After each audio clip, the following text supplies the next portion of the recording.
साथियों नमस्कार। साथियों, अगर मैं ये कहूँ, ये पूछूँ कि हमारे जीवन का लक्ष्य क्या है, तो हर इंसान, हर व्यक्ति अलग अलग लक्ष्य बताता है। कोई कहता है कि मेरे जीवन का लक्ष्य है संपत्ति बढ़ाना, मेरे जीवन का लक्ष्य है मकान बनाना। कोई कहता है मेरे जीवन का लक्ष्य है बच्चों को पढ़ाना।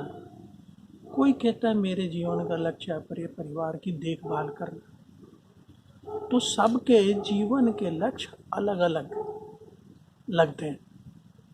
तो क्या एक लक्ष्य हम सबका नहीं हो सकता? तो मैं अगर ये पूछता हूँ, क्या हम खुश रहना नहीं चाहते, प्रसन्न रहना नहीं चाहते?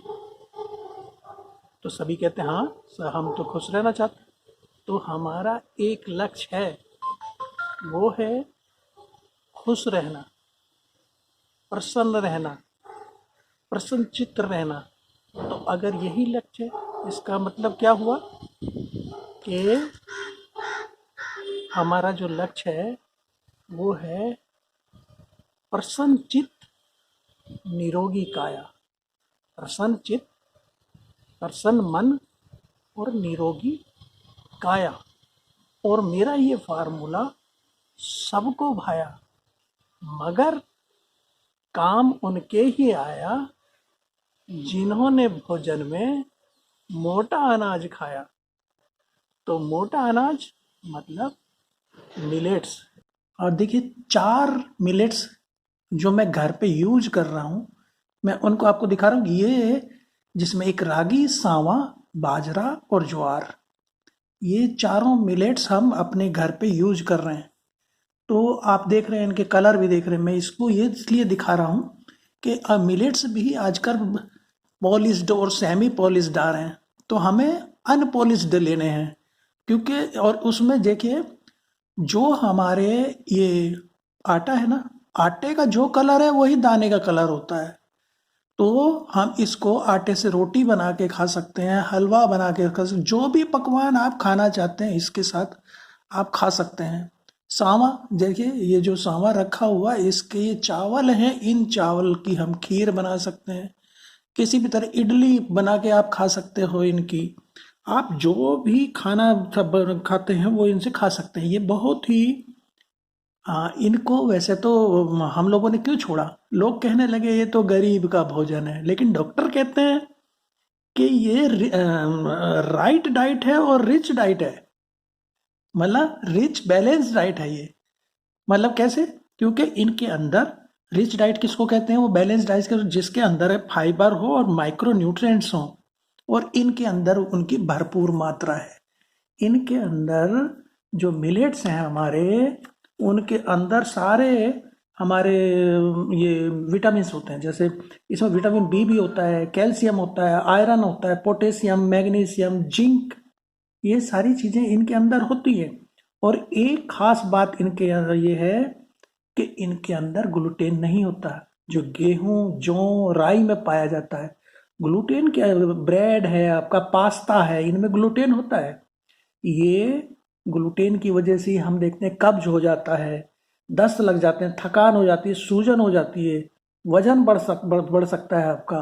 तो कुपोषण की समस्या जो साबित हो रही है ना, बैलेंस डाइट ना मिलने की वजह से, रिच डाइट ना मिलने की वजह से, जिसको हम अच्छा भोजन मानते हैं, उसकी तुलना में ये बहुत अच्छे हैं, जिनको हमने गरीब का भोजन छोड़ के कह के छोड़ दिया।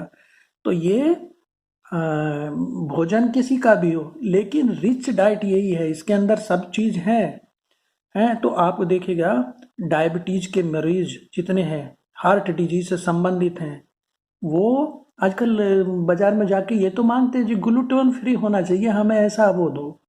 तो ये तो ऑलरेडी हमारे पास हैं। ये हम इनको आजकल जो न्यूट्री सीरियल भी बोलते हैं कि ये न्यूट्री सीरियल है हमारे। इनसे आप कुछ भी बना सकते, खीर बना लीजिए, दलिया, रोटी, हलवा, इडली, डोसा, बिरयानी, कुछ भी बनाइए जो आप बनाना चाहते हैं, खा सकते हैं इसको। तो ये इनको वो कहते हैं कि ग्लाइसिन इंडेक्स जिनका अनाजों का कम होगा ना, तो वही हमारे अच्छे माने जाते हैं। ये हेल्दी अनाज हम इनको कहते हैं। अभी बहुत ज़्यादा जो प्रचलित हुए, दो तीन तीन चीज़ अभी कोरोना टाइम पे प्रचलित हुई। एक तो काढ़ा, काढ़ा भी देखो हमारे प्लांट से ही बनाते हैं, हम उन चीज़ों से ही बनाते हैं। इसी तरह ये हमारे मिलेट्स, इनकी तरफ भी लोगों का ध्यान काफ़ी जा रहा है, काफ़ी प्रचलित हो रहे हैं, काफ़ी लोग मांग रहे हैं। तो ये हमारे जो बॉडी की संरचना होती है ना, वो इस तरह की है कि वो बीमार होना ही नहीं चाहिए। उसके अंदर लड़ने के लिए ऑलरेडी सब कुछ ऊपर वाले ने दिया है, उस जिसको कहते हैं हम प्राण ऊर्जा उसने दी है, और जिसके लिए, जिसको जागृत करने के लिए हम मेडिटेशन करते हैं, योगा करते हैं। ये अनाज उसी को जागृत करते हैं जो हमारे अंदर है। तो ये जो हमारे जितने भी अनाज हैं, बड़े ये रिच अनाज हैं। तो इनको हमें लेना चाहिए, इनको अपने भोजन में लेना चाहिए। बस इनमें ये ध्यान रखना चाहिए कि इनको बनाने से पहले, अगर आप अनाज से कुछ बना रहे हो, इनके रात को भिगो दो और अगले दिन फिर खाइए, देखिए स्वाद अलग ही आता है। दूसरा, मिट्टी के बर्तन में कोशिश करिए, खुले बर्तन में कोशिश करिए बनाने की। हाँ, तो अलग ही स्वाद होगा। कुकर में मत बनाइए इनको, कुकर में नहीं बनाना है, चाहे आप स्टील के बर्तन में बना दीजिए। तो इनकी मेडिसिनल वैल्यू तभी अच्छी रहती है। तो ये हमें इनका अपना समावेश करना चाहिए। हमारे यहाँ पे ये बहुत सारे ऐसे भोजन हैं, इनको हम धान्य मिलेट कहते हैं इनको, जो है जैसे इसमें हमारे एक लिटिल मिलेट होती है, कुटकी। कुटकी जो है जितने भी हमारी थायराइड से संबंधित है, पैनक्रियाज से संबंधित बीमारी है, वो उससे संबंधित जितने भी औरतों से संबंधित जो मेंस्ट्रुअल डिसऑर्डर्स हैं, रिप्रोडक्टिव सिस्टम से संबंधित डिसऑर्डर हैं, विकार हैं काफ़ी, उनमें मदद करती है ये हमारी कुटकी। फाइबर से रिच होती है, प्रोटीन भी इन पर पाया जाता है, इनमें विटामिन मिनरल सभी होते हैं। इसके अलावा फॉक्सटेल मिलेट, फॉक्सटेल मिलेट जिसको कंगनी कहते हैं हम, वो भी जो हमारे जो brain, spine, nervous, respiratory, skeleton system को हेल्दी बनाते हैं। और ये कंगनी जो है ना, ये बेस्ट फूड माना जाता है। प्रेग्नेंट जो हमारी विमेंस हैं, उनको खीर बना बना के खिलाते भी है गाँव में, देखा होगा आपने। इसके अलावा जो हमारी ब्राउन टॉप मिलेट है, हरी कंगनी या छोटी कंगनी जिसको बोल देते हैं, वो फाइबर में सबसे ज़्यादा रिच होती है। सबसे ज़्यादा फाइबर इसमें ही पाया जाता है हमारी कंगनी में। तो ये भी हमारे जो ब्रेन से, स्पाइन से, डाइजेस्टिव सिस्टम से, स्केलेटन सिस्टम से, इनसे संबंधित जो डिसऑर्डर हो जाते हैं, और ये जो हमारा बॉडी डिटॉक्सिफाइज का काम करती है। बॉडी को डिटॉक्स अगर करना है तो हमारी ये ब्राउन टॉप मिलेट या कंगनी ये बहुत अच्छा काम करती है। पूरे इंटायर सिस्टम में ये बड़ा अच्छा काम करती है। इसके अलावा कोदो मिलेट होता है। कोदो मिलेट जो है वो ब्लड प्यूरिफायर का काम करता है। हमारे खास करके बैक्टीरियल फिरल और गैंग्रीन में बहुत लाभकारी है। इसके अलावा बार्न यार्ड मिलेट जो है, सांवा जिसको कहते हैं सांवा, ये जो आप देख रहे हैं सांवा जो रखा है, ये हमारा जो इसमें लीवर, किडनी, गलाल ब्लड को साफ करने में काम करता है। ये पीलिया, थायराइड, किडनी, पथरी के में सहयोगी होता है। पथरी के रोग में, ऐसे विकारों में ये मैंने कुछ उदाहरण आपको दिए।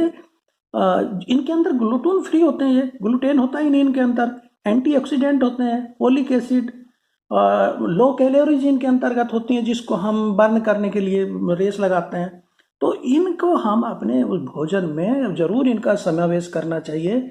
ये हमारे इस तरह मेजर, जो हमारे मेजर मिलेट है उनमें तो हमारा ज्वार बाजरा है, ये जो सामने आप देख रहे हैं ज्वार मेजर मिलेट है।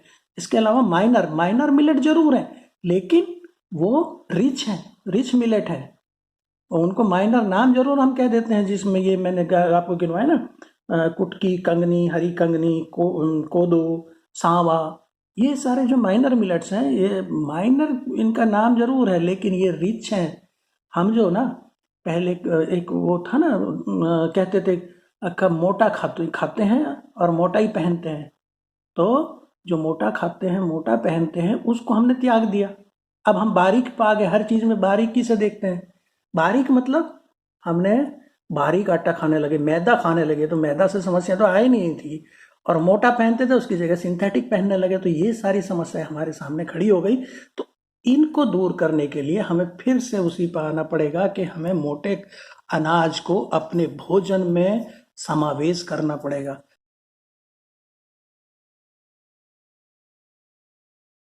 ये जो मोटे अनाज है इन्हीं का चारा बोया जाता था, और वो चारा ऐसी ज़मीनों में बोया जाता था जहाँ पे हम ना कोई रसायन डालते थे ना कहीं उर्वरक डालते थे। उन्हीं ज़मीनों से एकदम शुद्ध चारा, शुद्ध हमारे गाय भैंस को जानवरों को वो चारा मिलता था, और उसका अनाज हम खा लेते थे। जैसे बाजरा है, ज्वार है, इसका अनाज हम रोटी बना के खाते थे, और इसका जो चारा होता था वो जानवर खाते थे। और इनकी क्योंकि डिमांड बहुत कम रहती है, बीमारी रोग इनमें लगते नहीं, दवाई दवाई इनमें पड़ती नहीं थी, और इनमें खाद की आवश्यकता बहुत कम रहती है, डालते ही नहीं थे, देसी गोबर की खाद डालते थे सड़ी हुई। तो ना खाद डालते थे, ना हम रासायनिक दवाइयाँ डालते थे, तो ये शुद्ध होते थे, इनका चारा शुद्ध होता था, शुद्ध चारा जानवरों को मिलता था, शुद्ध दूध घी फिर हमें मिलता था। इसलिए ये कहा जाता है, एक कहावत है कि जैसा होगा अन्न वैसा ही होगा मन।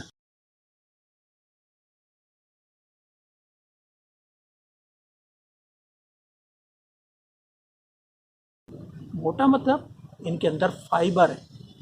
हाँ, फाइबर फाइबर फाइबर से भरपूर रहते हैं। और फाइबर किसके लिए काम के लिए होता है? पेट के लिए, हमारे पाचन को सुधारता है। और और पेट को कहा जाता है सब रोगों की जड़ पेट ही होता है। अगर पेट में फाइबर युक्त भोजन, मोटा अनाज जाता है तो पेट सही रहता है, और पेट सही रहेगा तो रोग नहीं लगेंगे, रोग नहीं तो निरोगी काया होगी, मन प्रसन्नचित होगा। तो हमें ऐसे अनाज, ऐसे मोटे अनाजों को अपने भोजन में जरूर शामिल करना चाहिए। तो ये कहा जाता है ना कि फसल चक्र को हमें बदल बदल के, हम लगातार अगर गेहूं धान करते रहेंगे तो उसमें कीट रोग लगेंगे, ज़मीन खराब हो जाएगी। तो हमें एक ही फसल नहीं, उन्हें फसल चक्र में हमें दूसरी फसलों का भी समावेश करना है। तो उसके लिए हम अपने ये मिलेट्स हैं, माइनर मिलेट्स हैं, इनका समावेश अपनी खेती में, अपने भोजन में करना है। तो मैंने दो फसलें अभी आपको बताई कि हम बाजरा और सांवा, जेठी सांवा, जिसको चेना भी कहते हैं, अभी हमारा आने वाला जो मौसम है, जायद का मौसम, जो हमारे रबी के मौसम के बाद आएगा, रबी फसलों के बाद में जो खेत खाली होंगे उनमें हम इन दोनों फसलों की बुआई कर सकते हैं। खरीफ के मौसम में जब हमारे खेत खाली हो जाते हैं, रबी की भी फसलें खाली हो जाती हैं, जायद की भी फसलें खाली हो जाती हैं, मानसून का हमारे बरसात की भी संभावना पूरी रहती है, तो जून और जुलाई के महीने में हम खेतों की तैयारी करके और मोटे अनाजों में हम अपना ज्वार, बाजरा, सांवा, कोदो, इनको उगा सकते हैं। और जो सांवा है, कोदो है, जैसे हम चावल खाते हैं, अपना धान से चावल खाते हैं, इसी तरह इनके चावल बना के हम खा सकते हैं, चावल के रूप में इस्तेमाल कर सकते हैं, हम इनकी खीर बना सकते हैं। तो ये बहुत ही पौष्टिक है मधुमेह के रोगियों के लिए। तो कोदो और सांवा और इनकी रोटी और इनका घी वगैरह, इनके अलग अलग, क्योंकि इनमें पोषक तत्व बहुत ज़्यादा होते हैं, तो इनको खाने के लिए डॉक्टर सब रिकमेंड कर रहे हैं कि हमें जो माइनर मिलेट्स हैं हमारे, उनकी रोटियां खानी चाहिए, हमें इनका अपने भोजन में समावेश करना चाहिए। इनके लड्डू बना के खाइए, चाहे इनके पपड़ी बना के खाइए, इनके आप जो रोटी बना के खाइए, जिस तरह भी आप इनका इस खा सकते हैं, अपनी बॉडी में के लिए इस्तेमाल कर सकते हैं। फिर आपके पेट में फाइबर जाना ही चाहिए, तो पेट में फाइबर अगर जाता है तो हमारा पेट ठीक रहता है। तो हमें अपने भोजन में इनका समावेश करना है। और खरीफ में, जायद में मैंने जैसे बताया, जेठी सांवा बो सकते हो, चेना और बाजरा बो सकते हैं। इसके बाद हम खरीफ में ज्वार, बाजरा, सांवा, कोदो ये बो सकते हैं। और इनके इनके जो पैदावार होती है, इनके जो अनाज है वो भी महंगा बिक रहा है, और इसकी डिमांड इंटरनेशनल लेवल पर, इनकी डिमांड बढ़ रही है धीरे धीरे। और इनके फायदे बहुत ज़्यादा है। मैंने बताया ना कि इसके लिए तो हमारी सरकार ने, हमारे प्रधानमंत्री जी ने इंटरनेशनल ईयर जो है 2023 को मिलेट्स इंटरनेशनल ईयर डिक्लेयर करवाया, एफएओ ने उसका समर्थन किया। तो इतनी सब होने के बावजूद और इतना प्रचार प्रसार होना, तब तो हमको इनको कुछ ना कुछ समावेश इनका करना पड़ेगा, अपनी थाली में भी, अपने खेत में भी।